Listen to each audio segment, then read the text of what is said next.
Dans un centre commercial, une héritière de Chabols était harcelée par son ex-petite amie.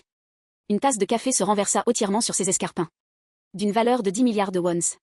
Alors qu'elle était complètement déconcertée, un jeune homme apparut soudain à ses pieds. Il s'agenouilla sur un genou et utilisa sa manche pour essuyer la tache sur ses chaussures. Ce geste de soumission irrita tellement l'ex-petite amie qu'il tourna les talons, libérant ainsi la jeune femme de cette situation. Reconnaissante, elle invita aussitôt le jeune homme à un rendez-vous.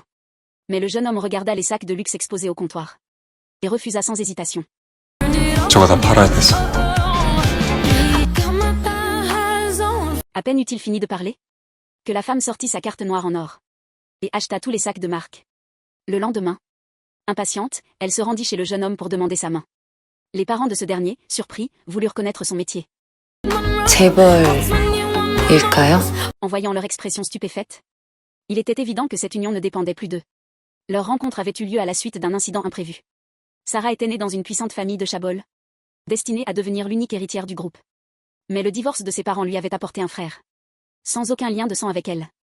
Il était désormais son plus grand rival dans la course à l'héritage. Récemment, elle avait découvert que ce frère semblait fréquenter une actrice célèbre. Elle avait enfin trouvé une opportunité pour enquêter. Mais voilà qu'un homme étrange était soudainement apparu. 저 좀 도와주세요. Sarah déclara qu'elle était occupée et ne pouvait pas l'aider. Mais le jeune homme lui adressa alors un sourire, auquel il était impossible de résister.